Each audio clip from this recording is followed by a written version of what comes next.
مالک بن دینار ایک روایت ان سے منقول ہے، آپ نے فرمایا بنی اسرائیل کا ایک ایسا عالم تھا جو لوگوں کو اکٹھا کر کے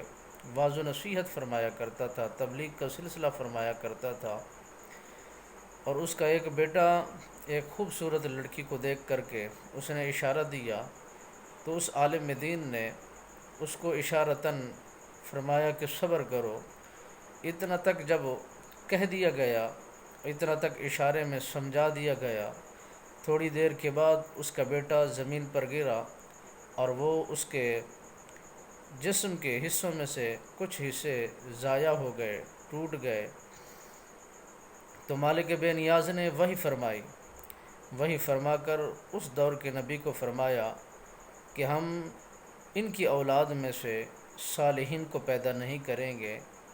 اور ان کی اولاد میں نیک لوگوں کو پیدا نہیں کریں گے۔ وجہ کیا ہے؟ وجہ یہی بنی کہ اس نے اس اپنے بچے کو جو ناراضگی کا حق بنتا تھا، جو ڈانٹنے کا حق بنتا تھا،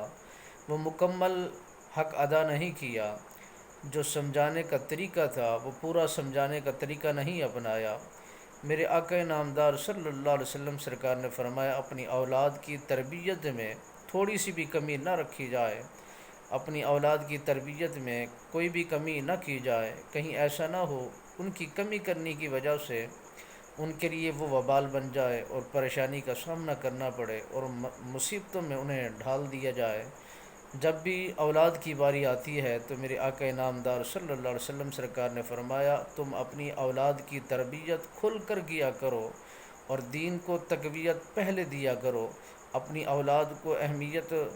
بعد میں دیا کرو، اور دین کے معاملے میں کوئی نرمی پیدا نہ کیا کرو، جو دین کا پیغام حق ہے اور سچ ہے وہ ضرور پہنچایا کرو۔